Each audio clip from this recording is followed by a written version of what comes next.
Bonjour my little impish friends. How are you all doing today? Hellishly good, I hope. As for myself, I'm in one hell of a mood. Why, you ask? Well, because you guessed it, today we're going to dive deep into the rings of hell.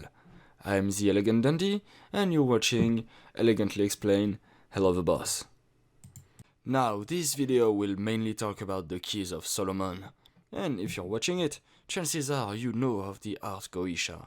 But as you're watching this video, I'm also gonna assume that you were too lazy to actually dig into the subject, which makes you different from Blitzer, who actually did dig into the Ars Goetia. So, first thing, let me give you a quick recap of what is the Ars Goetia and where it comes from. The Ars Goetia is a book, or rather a grimoire, dating from the 17th century, describing in details 72 demons and the way to summon them and bind them to your will. On that, he is the opposite of the theurgy, which is the way of evoking good spirits such as angels or deities. Most of the demons in this grimoire are taken from the Pseudomonarchia Demonum, which is the book that introduces us to 69 demons, their name, their attributes, and how and when to evoke them. Because, indeed, there is a time to summon them. And no, it's not on midnight by a full moon in front of a mirror by saying their name 3 times in a row. We're serious people here, not some teenagers trying to summon Bloody Mary. We are summoning serious demons. On est d'accord? Perfect. Bien, ceci étant dit, let's start from the beginning, shall we? I believe it is important to tell you this though. The thing I'm going to talk about here are, let's say, less than holy. And if thou art a firm believer of the words of God, I strongly advise you to take your leave. Here we are not talking about magic or sparkles. We are not awkward students. We are way better than that. Because to understand the Goetia and all its intricacies, you have to understand this concept. An illusion is as real as an undeniable fact. Do not question the reality of all that people call magical phenomenon, because all these phenomena happen in the brain, and in the end, reality is what happens in your brain. These illusions are therefore as real as the voice you are hearing right now. And this part is highly important. You'll see why in a second. Have you ever heard of the concept of ceremonial magic? Yes? I hope you did. It's an important part of the Lesser Key of Solomon, which is itself an important part of the Goetia myth. This ceremonial magic is divided in 6 steps. The first one being sight. It implies everything that can be seen, the summoning geometrical figures, the vessel, the lamps, the robes, and all the other implements. The second one will be sound, the invocation itself. The third one is going to be smell, implying perfumes through candles mainly. Fourth is taste, through the sacraments. Fifth is touch, and the sixth, the most important, is the combination of all the first fifths and the reflection on what they mean. It is the mind.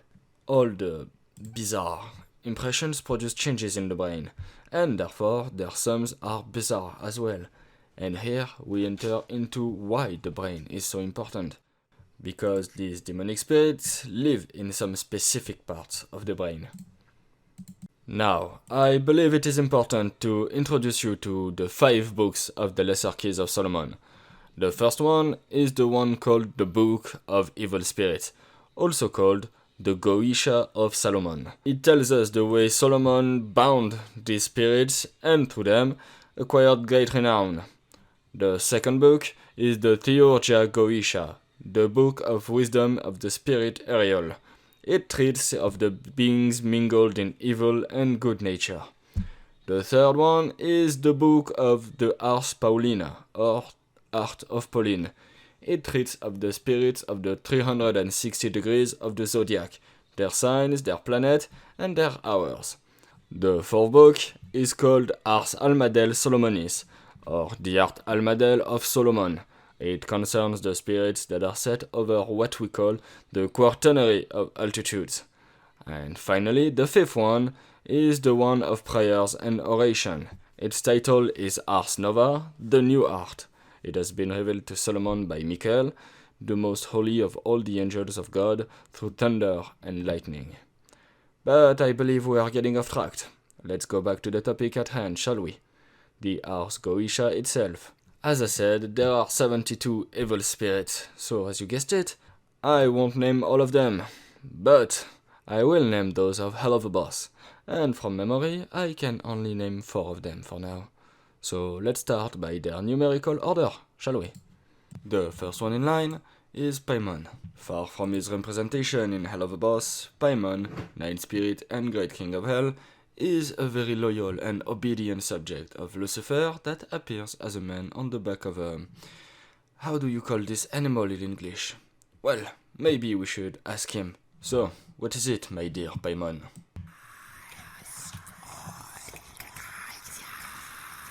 I see. Merci beaucoup, my dear Paimon. Well, you heard him. He is a man on the back of a dromedary. The spirit adorns a crown on his head, and as the king is always accompanied by a whole cohort of men, trumpets, cymbals, and other musical instruments. His voice is great, and he always roars as he appears. As you might have guessed it, he is associated with the knowledge of art, science, and all other things. Just like me, he is a man of many talents, giving you knowledge unprecedented and dignity. What a wonderful creature he is. Of the order of domination, he possesses over 200 legions of demons under his wings. But he does not discriminate. Some are angels and others are potentates. On your screen you will be presented with a sigil which you will wear as a layman before you as you evoke him. Now, the second is going to be Asmodee, or Asmodeus. And Asmodee is the 32nd spirit. How fitting for his last theme of Helluva Boss. He is one of the great kings, strong and powerful. His appearance, the one of a creature adorning 3 heads, one of a bull, one of a man, and the third one of a ram. A tail in all aspects similar to a serpent. From his mouth flames spew out. His feet are the one of a goose, and he sits on the back of a dragon, while in his hand bearing a lance with a banner. He gives the rings of virtue, teaches arts of arithmetic, astronomy, geometry, and all handicrafts. His answers are full and true in the demands, and he can also make one invincible. This demon will also show you where the most precious treasure lies, and he will guard them on your behalf. He governs 72 legions of spirits inferior, and his seal is thus. You will wear it as a layman upon your breast. The third one, I believe you know very well. He is none other than the gay bird, Stolas. He is the 36th spirit and is a great and powerful king. He will appear as a raven before the evoker, but he will then assume the shape of a man. He will teach thee the arts of astronomy and the virtues of herbs and precious stone. What a fitting choice. His legions are of 26 and his seal is thus. And finally, the last one, the 65th, Andre Alphus. He is the Marquis who appears as a peacock, making great noises as he takes forms before assuming his human shape. He teaches perfect geometry and makes men the most subtle. Of all of his powers, he can turn men into birds and govern 30 legends. His seal is thus.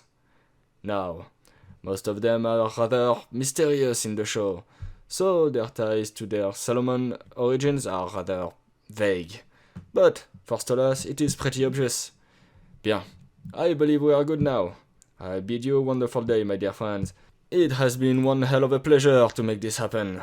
I bid you a goodbye. I'll see you next time. Au revoir. And remember, the devil is in the details.